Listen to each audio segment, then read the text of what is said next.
Welcome to Immunology. बिस्मिल्लाहिर्रहमानिर्रहीम अस्सलाम वालेकुम everyone, I hope you all are fine. आज का जो हमारा टॉपिक है वो टाइप 3 हाइपर सेंसिटिविटी है और टाइप 4 हाइपर सेंसिटिविटी है। टाइप 3 हाइपर सेंसिटिविटी बस 2 मिनट का काम है। इसमें हमने 2 एग्जांपल्स याद करनी है और समझना है कि टाइप 3 होती क्या है। जिसको टाइप 2 आती है ना, जो कि मैंने आपको नोट्स भी प्रोवाइड किए थे, उसको टाइप 3 भी इजीली समझ आ जाएगी। टाइप 3 को हम इम्यून कम्प्लेक्स हाइपर सेंसिटिविटी भी कहते हैं। और इसमें जो है ना, इसमें क्या हो रहा होता है, पहले वो बात समझने की ज़रूरत है। ठीक है, वो हम वाइट बोर्ड पे समझते हैं। नंबर 1 पे जो हमारे पास टाइप 3 हाइपर सेंसिटिविटी है, उसमें बेसिकली हो क्या रहा है। एक मिनट जूम इन करते हैं, इतना ज़्यादा जूम आउट नहीं। हाँ, टाइप 3 हाइपर सेंसिटिविटी में ये हमारे पास बॉडी है। ठीक है, इसमें क्या आया, एंटीजन आया, कोई भी एंटीजन, एनी एंटीजन। ठीक है, कोई भी एंटीजन आया। अब वो आया हमारे ब्लड में। ठीक है, वो हमारे ब्लड में वो एंटीजन आया। अब वो एंटीजन ना, अब जहाँ जहाँ ब्लड जा रहा है, अब ब्लड तो हमारी पूरी बॉडी में सर्कुलेट कर रहा है, वहाँ वहाँ एंटीजन भी जा रहा है। एंटीजन ऐसे समझो मज़े में है, भाग रहा है हमारे ब्लड में, हमारी पूरी बॉडी में भाग रहा है। हमारी बॉडी में हमारे सेल्स ने, बी सेल्स ने एंटीबॉडीज़ बनाई उनके खिलाफ, जो कि IgG होती हैं। ठीक है, या फिर पहले रिस्पॉन्स पे IgM। अच्छा, ये बात याद रखनी है कि हर हाइपर सेंसिटिविटी में 2 फेजेस होते हैं। नंबर 1 पे हमारे पास सेंसिटाइजेशन फेज होता है, नंबर 2 पे हमारे पास रिएक्शन फेज, इम्यूनोलॉजिकल फेज आता है।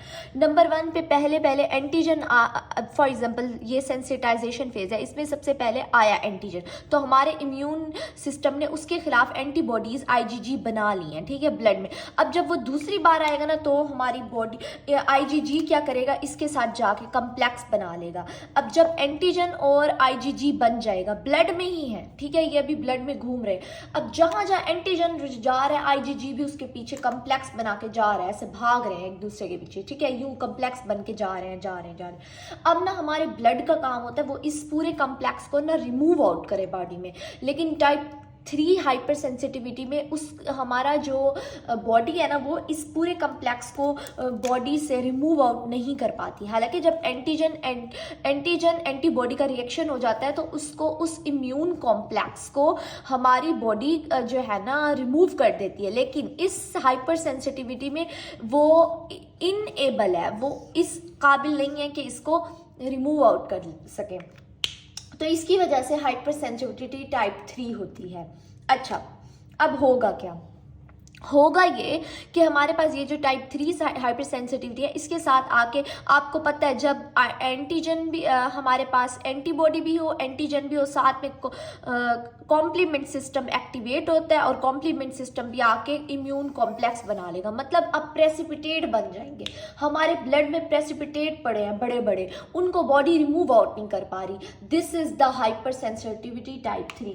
लेकिन जो टाइप 2 थी, अगर आपको वो याद हो, तो मैंने आपको बताया था, एंटीजन जाके हमारे किसी भी सेल्स पे, चाहे वो रेड ब्लड सेल्स हो, हमारे हार्ट का सेल हो, हमारी किडनी का सेल हो, वहां जाके खुद जाके अटैच हो जाता है, वहां जाके वो बैठ जाएगा। अब यहाँ पर एंटीजन एक जगह फिक्स जाके बैठ रहा है।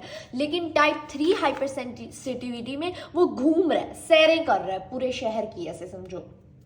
बेस पे हम टाइप 3 हाइपर सेंसिटिविटी को इम्यून कम्प्लेक्स हाइपर सेंसिटिविटी भी कहते हैं, क्योंकि इसमें कॉम्प्लेक्सेस बन रहे हैं। That's why we can say that immune complex hyper sensitivity. अच्छा जी, अब होगा क्या, अब ना ये, अब मज़े की चीज़, सुनने वाली बात है। अब हम ज़रा बुक से देखते हैं और उसके बाद मैं आपको आगे समझाती हूँ। अब हम बुक से देखते हैं। बुक में क्या है कि इम्यून कम्प्लेक्स हाइपर सेंसिटिविटी में एंटीजन और एंटीबॉडी के कम्प्लेक्सेस बन रहे हैं। अच्छा, अब जब ना आपको पता है कि हमारे पास एंटीजन है, ठीक है, उसके साथ एंटीबॉडी आके लगी, जो कि IgG होगी या फिर IgM होगी। अगर आपको याद है तो हाइपर 2 सेंसिटिविटी में भी मैंने ये बात की थी, वहाँ भी IgG और IgM होती है। ठीक है, और हमारे पास जो टाइप 1 थी, उसमें IgE पढ़ी थी हमने। अच्छा, अब ये इम्यून कम्प्लेक्स बन गया, इसके साथ आके कॉम्प्लीमेंट सिस्टम भी एक्टिवेट लग जाएगा, कॉम्प्लीमेंट सिस्टम भी एक्टिवेट हो जाएगा। और आपको पता है कि कॉम्प्लीमेंट सिस्टम क्या करता है, मैक बनाता है। मैक का क्या काम होता है, पोर्स बनाता है जो कि सेल की लाइसिस करा देता है। ठीक है, अब ये नुकसान हमें भी होगा, आगे क्या नुकसान होगा वो मैं बात करती हूँ। उसके अलावा हमारे पास कॉम्प्लीमेंट सिस्टम में C5a होता था, जो कि हमारे पास हमने इसके दो फंक्शन पढ़े थे। एक ये कीमो अट्रैक्टेंट होता है, ठीक है, मतलब हमारे न्यूट्रोफिल मैक्रोफेजिस को अट्रैक्ट करता है। दूसरा ये एनाफाइलाटॉक्सिन होता है। एनाफाइलाटॉक्सिन का क्या काम होता है, वो एलर्जी कॉज करता है। ठीक है, अब हमारे पास जो कीमो अट्रैक्टेंट है ये न्यूट्रोफिल और मैक्रोफेजिस को भी बुला लेगा और वहाँ इन्फ्लेमेशन कर देगा। दैट्स वाई उन्होंने पहली लाइन में लिखी है कि ये इन्फ्लेमेटरी रिस्पॉन्स भी शो करता है, क्योंकि इसके साथ कॉम्प्लीमेंट सिस्टम एक्टिवेट हो रहा है। तो आपने ये पाथवे याद रखना है, ये मैकेनिज्म याद रखना है। आपने हर सेंसिटिविटी का क्या करना है, मैकेनिज्म एक बार समझ लोगे ना तो सारा कुछ समझ आ जाएगा।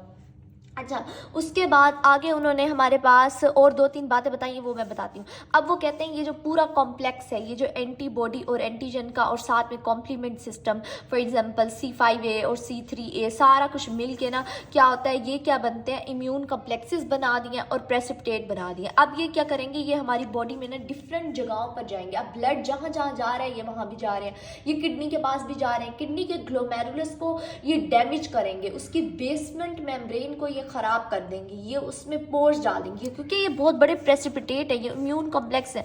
ये वहाँ जाके डिपॉजिट हो जाएंगे और हमारी उस चीज़ को ख़राब कर देंगे। जहाँ ये जाके डिपॉजिट हो रहे हैं ना, उस चीज़ को ये ख़राब कर देंगे। फॉर एग्जांपल अगर किडनी में जा रहे हैं तो ये किडनी के ग्लोमेरुलस को ख़राब कर देंगे।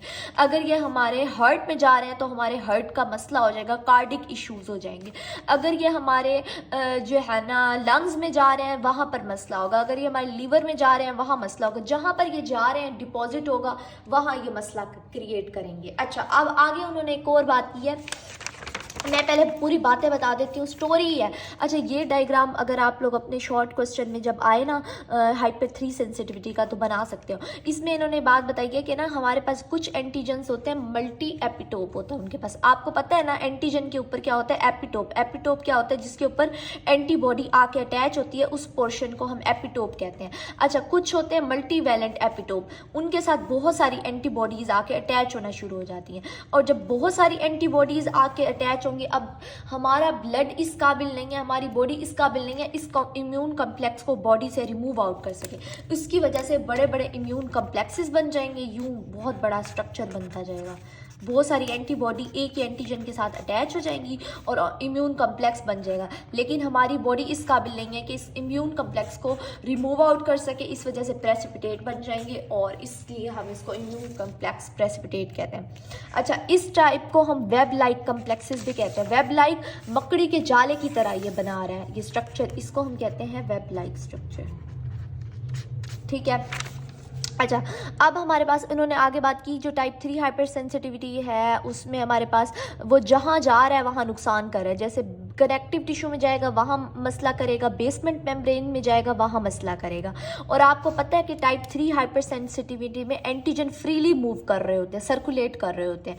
ये वाली बात आपने नहीं बोलनी टाइप 3 में, ठीक है। और टाइप 2 में वहाँ जाके वो किसी सेल के ऊपर अटैच हो जाते थे, ठीक है, वहाँ जाके अटैच हो जाते थे। लेकिन यहाँ पर वो फ्रीली मूव कर रहे हैं, बस ये डिफरेंस है इनमें। अच्छा, उसके बाद उन्होंने कहा है कि डिपॉजिट, फिर ये क्या करते हैं, डिपॉजिट हो जाते हैं हमारे टिश्यूज़ में। मैंने ये बात कही है ना, जब वो कम्प्लेक्स बना लेते हैं, इम्यून कॉम्प्लेक्सेस बन जाते हैं, तो हमारे किसी भी टिश्यू में जाके ये क्या बन जाएंगे, डिपॉजिट हो जाएंगे, वहाँ जाके मसला कॉज करेंगे। अगर किडनी में जा रहे हैं वहाँ मसला कॉज करेंगे, हमारे रेटिक्यूलो एंडोथेलियल सिस्टम में ही ये सर्कुलेट कर रहे होते हैं। लीवर में जाएंगे वहाँ मसला करेंगे, डिफरेंट ऑर्गन्स में जाएंगे वहाँ मसला करेंगे, ठीक है। वो कहते हैं अगर ये जॉइंट्स में जाएंगे इम्यून कम्प्लेक्सेस, आपको पता है ना आर्थराइटिस हो जाता है। कौन सा, रिमेटॉइड आर्थराइटिस हमने पढ़ा था, जिसमें क्या होता है इम्यून कॉम्प्लेक्सेस बनते हैं और वो हमारे जॉइंट में जाके डिपॉजिट हो जाते हैं और हमारे जॉइंट में इन्फ्लेमेशन हो जाती है, पेन स्टार्ट हो जाता है और ये ऑटो इम्यून डिजीज़ है, हमें पता है। किडनी में जाएंगे तो नेफ्राइटिस हो जाएगा।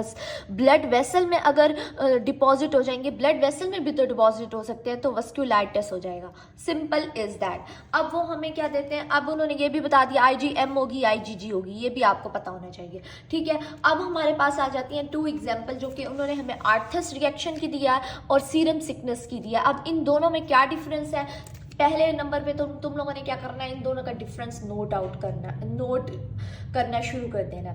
अब इनका क्या डिफरेंस है वो मैं आपको बताती हूँ। अच्छा, अब ना आप लोगों ने एक काम करने हैं, सिर्फ और सिर्फ 2 लाइंस याद रखनी है। सबसे पहली बात, हमारे पास इन दोनों में एक बात ये नोटिस करनी है, आर्थस रिएक्शन और सीरम सिकनेस। जो आर्थस रिएक्शन में जो इम्यून कॉम्प्लेक्स बन रहा है ना, अच्छा ये डायग्राम देख लो, एंटीजन एंटीबॉडी, इनके क्या बना, वेब लाइक स्ट्रक्चर बना। देखो एक ही एंटीजन के साथ इतनी सारी एंटीबॉडीज बन रही हैं और ये वेब लाइक स्ट्रक्चर बन रहा है। अब क्या होगा, कॉम्प्लीमेंट सिस्टम अटैच हो जाएगा और ये जाके कॉम्प्लीमेंट सिस्टम न्यूट्रोफिल्स को बुलाएंगे और वहाँ क्या इन्फ्लेमेशन हो जाएगी, इन्फ्लेमेशन भी हो जाएगी और वहाँ ये कहीं जाके डिपॉजिट हो जाएंगे। जिस टिश्यू में जाके डिपॉजिट हो रहे हैं ना, वहाँ जाके ये मसला क्रिएट करेंगे।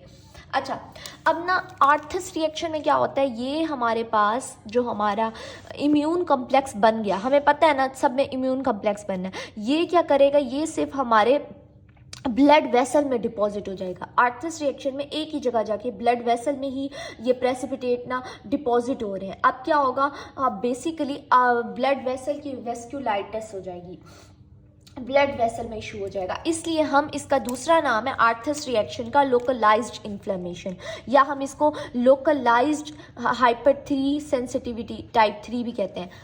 लोकलाइज्ड टाइप 3 हाइपर सेंसिटिविटी लिख लो, हाइपर सेंसिटिविटी, ठीक है। और जो सीरम सिकनेस है ना, उसमें पूरे सिस्टम में, मतलब कि जो इम्यून कॉम्प्लेक्सेस है ना, बहुत सारे ऑर्गन्स में जाकर डैमेज कर रहे हैं। मतलब हमारे पूरे ब्लड में जो फैले हैं तो वो हमारे किडनी को डैमेज कर रहे हैं, हमारे हार्ट को डैमेज कर रहे हैं, हमारे ब्लड वेसल्स हर जगह घुस गए हैं, मतलब हर चीज़ ख़राब कर रहे हैं, हर जगह इन्फ्लेमेशन हो रही है। तो इस चीज़ को हम कहेंगे सिस्टेमिक हाइपर 3 सेंसिटिविटी। दूसरा नाम इसका ये है, सिस्टेमिक टाइप 3 हाइपर सेंसिटिविटी, ठीक है। और इसको हम ये कहेंगे, अब ये आपको समझ आ गई है। अच्छा, अब होगा क्या कि हमारे पास जो ये है लोकलाइज्ड इन्फ्लेमेशन कर रहा है, ये सिस्टेमिक इन्फ्लेमेशन करेगा। क्यों?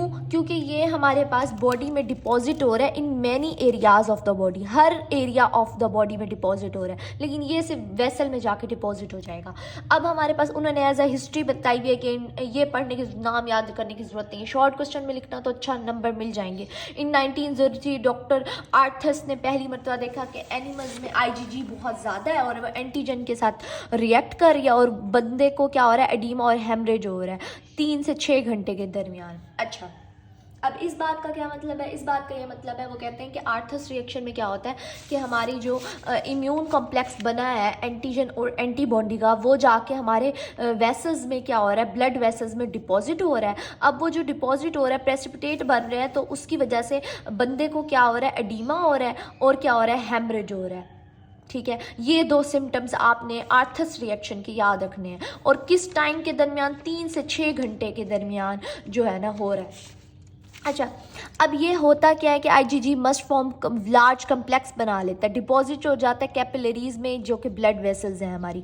फिर हमारे पास क्या होगा, वो कहते हैं हमारे पास टाइप 1 जो थी वो IgE मेडिएटेड होती है, लेकिन टाइप 2 और टाइप 3 IgG होती है। लेकिन आर्थस रिएक्शन में IgG बहुत ज़्यादा हो जाती है, कम्प्लेक्सेस जो बना जाते हैं, बॉडी इसको रिमूव आउट नहीं कर पा रही। अच्छा, आगे उन्होंने कुछ एग्जाम्पल्स दिए हैं, वो मैं आपको बताती हूँ, वो मैं आपको कंपेयर करके बताती हूँ। पहले थोड़ा सा सीरम सिकनेस को देख लो। सीरम सिकनेस में उन्होंने यही बात की कि डिपॉजिट हो रही है हर एरिया ऑफ द बॉडी में, मतलब ये इम्यून कॉम्प्लेक्सेस बड़े बड़े हर जगह डिपॉजिट हो रहे हैं। अच्छा, अब आपको हर इम्यून सिस्टम का पता है, हर हाइपर सेंसिटिविटी का पता है कि उसके 2 फेजेस है, सेंसिटाइजेशन फेज होता है और नंबर 2 पे हमारे पास एक्टिवेशन। सेंसिटाइजेशन में पहले रिएक्शन नहीं आता, नंबर 1 पे क्या होता है, आपकी बॉडी सेंसिटाइज करती है एंटीजन को, फिर दूसरी बारी में आपकी बॉडी रिएक्शन देती है। तो सेम एग्जैक्टली यहाँ पर भी ऐसे ही होना है। अच्छा, यहाँ तक तो हो गया।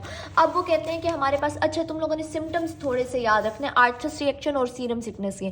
आर्थस रिएक्शन में एडीमा और हेमरेज हो रहा था, सीरम सिकनेस में fever, urticaria, arthralgia, lymphadenopathy, splenomegaly, eosinophilia सब कुछ हो रहा है, लेकिन फ्यू डेज टू 2 वीक्स के दरमियान में हो रहा है। मतलब आपने थोड़ा टाइम याद रखना और थोड़े सिम्टम्स कंपेयर करके याद रखना, ठीक है। अच्छा, अब वो आगे देते हैं हमें एग्जांपल्स इन दोनों की कि आर्थस रिएक्शन किन लोगों में चांसेस है हो और सीरम सिकनेस किन लोगों में चांसेस है हो।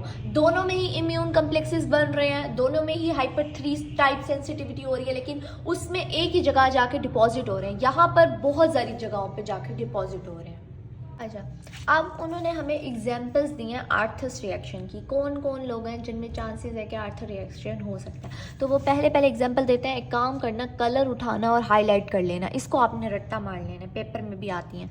अच्छा, अब आपने क्या करना है, एक्टिनोमाइसीट्स, आपको पता है ना, हमने एक बैक्टीरिया का नाम पढ़ा हुआ है, जिन लोगों में ये एक बार हो जाए कोई मसला नहीं है, जब दूसरी बार आएगा ना यही, तो ये हाइपर 3 सेंसिटिविटी टाइप 3 कर देगा। अच्छा, पता है ये क्या करता है, ये करता है हमारे ना बॉडी में ना कुछ ऐसा कर जाता है कि हमारी बॉडी, हमारा ब्लड ना उस इम्यून कम्प्लेक्स को रिमूव आउट नहीं कर पाता, जिसकी वजह से हमें हाइपर टाइप सेंसिटिविटी हो जाती है। हाइपर 3 टाइप हाइपर सेंसिटिविटी, क्या बोल रही हूँ मैं यार, क्या बोंगिया मार रही हूँ, खैर कोई बात नहीं, इग्नोर करो, बोलना ही नहीं आ रहा मुझे। अच्छा, अब नंबर 1 पे आपने ये देखना है कि हमारे पास एक्टिनोमाइसिट जिसमें भी आया, जिसको हम थर्मोफिलिक कहते हैं, और ये ऐसा बैक्टीरिया होता है जो हाई टेम्परेचर पे भी डैमेज नहीं होता।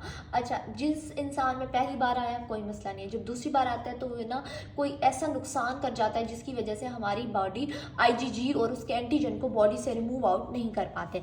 नंबर 2, वो कहते हैं कि ये क्या होता है, इसको हम हाइपर सेंसिटिविटी न्यूमोनाइटिस भी कहते हैं, इसका दूसरा नाम हम ये कर लेते हैं, उस बंदे को निमोनिया हो गया है। अच्छा, ये वाला बैक्टीरिया होता किसमें है, प्लांट मटेरियल में होता है, हे में, तो इसलिए फार्मर्स को होना, मतलब जो किसान होते हैं उनमें ये चांसेस बहुत ज़्यादा होता है कि उनको हाइपर सेंसिटिविटी टाइप 3 हो जाए, वो भी सीरम सिकनेस हो जाए। अच्छा, फिर वो कहते हैं जो चीज़ वर्कर्स होते हैं, वुड वर्कर्स होते हैं, व्हीट मिलर्स होते हैं, जो मतलब चीज़ बना रहे होते हैं, लकड़ियाँ जला रहे होते हैं, उनको भी चांसेस है कि हाइपर टाइप सेंसिटिविटी हो जाएगी। उसके बाद उन्होंने दूसरी एग्जांपल हमें दिया, नंबर 1 पे ये दिया जिसको हम हाइपर सेंसिटिव न्यूमोनाइटिस भी कह रहे हैं, नंबर 2 पे वो टेटनस इम्यूनाइजेशन कर रहे हैं। अब आपको पता है हम क्या करते हैं, टेटनस में क्या होता है, हमारे पास जो बच्चा रोड पे गिरता है, ठीक है, एक बच्चा रोड पे गिरा, हम उसको ना इंजेक्शन लगवाते हैं फ़ौरन जाकर डॉक्टर के पास। हर किसी को पता है जो बच्चा भी रोड पे गिरेगा उसको एंटी टेटनस का जो है ना हमने इंजेक्शन लगाना है, ठीक है, एंटी टेटनस का। अब वो कहते हैं कि एंटी टेटनस का एक बार तो आपने इंजेक्शन लगवा लिया, उसमें हम क्या करते हैं, एक वीक एंटीजन इंजेक्ट करते हैं, हमारी बॉडी IgG एंटीबॉडीज बनाता है। अब क्या हो रहा है कि एक बच्चा ना 1 महीने में गिरा, मतलब एक बार गिरा, अब उनके मम्मी डैडी बच्चे माँ बाप थे, उनको पता नहीं चला कि हमने दूसरी बार लगवाना है या नहीं लगवाना है इंजेक्शन। उन्होंने दोबारा, मतलब महीने बाद बच्चा दोबारा गिरा, बहुत शरारती बच्चा था, उन्होंने दोबारा इंजेक्शन लगवा लिया, जिसकी वजह से क्या होगी, बॉडी में IgG की कंसंट्रेशन बहुत ज़्यादा हो जाएगी और हाइपर टाइप सेंसिटिविटी 3 होने के चांसेस ज़्यादा हैं। क्यों, बॉडी इसको रिमूव आउट नहीं कर पाएगी, क्योंकि आप बार बार वैक्सीन लगवा रहे हो, बार बार इंजेक्शन लगवा रहे हो, जिससे आप IgG डायरेक्टली इंजेक्ट करवा रहे हो, तो क्या होगा इससे। अब वो आप लोग भी ये बात याद रखना पूरी ज़िंदगी, और अपने इर्द गिर्द के लोगों को भी बताना है कि 5 साल में एक मरतबा एंटी टेटनस का टीका लगवाओ, हर बार लगवाना ज़रूरी नहीं होता। ये बात हो गई। अब उन्होंने हमें दिया सीरम सिकनेस की कुछ एग्जाम्पल, जैसे इसकी एग्जाम्पल दी है, आगे उन्होंने हमें इसकी एग्जाम्पल दी है। वो कहते हैं सीरम सिकनेस किस में हो सकती है, it is classified an immediate reaction because symptoms occur promptly after the. हाँ, अच्छा, अब जो है ना वो कहते हैं कि हमारे पास रैश हो जाए। हाँ, हमारे पास एग्जांपल उन्होंने पेनिसिलिन भी दी है, एम्पिसिलिन भी दी है। उसके अलावा उन्होंने हमें एग्जाम्पल दी है डिफ्थेरिया एंटीटॉक्सिन की और स्नेक एंटीवेनम की। वो कहते हैं जिन लोगों को हम डिफ्थेरिया, आपको पता है हमने वैक्सीन DPT के नाम से वैक्सीन पड़ी हुई है, डिफ्थेरिया, और जिसको ना सांप ने डंग मारा। फॉर एग्जांपल एक इंसान है, वो ना किसान है, किसान लोगों के सामने ना, मतलब उनके खेत होते हैं, उनमें सांप ज़्यादा होते हैं, मतलब एक बार, और इंडिया में भी सांप बहुत ज़्यादा है। अब क्या हुआ कि ना एक दिन उसको डंग मारा आपने, उसने क्या किया, फौरन जाके इमरजेंसी नज़दीक थी, उसने जाके जो है ना इंजेक्शन लगवाया एंटीवेनम का, उसने लगवा ली, IgG इंजेक्ट हो गई उसकी बॉडी में। दूसरी बार उसके दोबारा सांप ने जल्दी से हो गया, मतलब बार बार। तो इससे क्या होगा, आप IgG इतनी ज़्यादा डलवा चुके हो अपनी बॉडी में, तो इसकी वजह से आपको एक सेंसिटिविटी हो जाएगी जिसको हम सीरम सिकनेस कहते हैं। सेम एग्जैक्टली डिफ्थेरिया का भी वो यही कहते हैं कि आप इतनी ज़्यादा, एक बार वैक्सीन लगवाई, वैक्सीन का एक टाइम होता है, फिक्स टाइम, इसलिए जल्दी वैक्सीन नहीं लगाते, ये इसका नुकसान होगा। तो उन बंदों को क्या हो जाएगी, टाइप 3 हाइपर सेंसिटिविटी हो जाएगी। अब उन्होंने हमें एक और एग्जांपल दी है, other diseases with immune complex. कुछ और डिजीजेज भी हैं जिसमें टोको, यार बोलने क्यों नहीं आ रहा, इसमें दूसरी एग्जांपल यह है पोस्ट स्ट्रेप्टोकोकल ग्लोमेरुलोनेफ्राइटिस।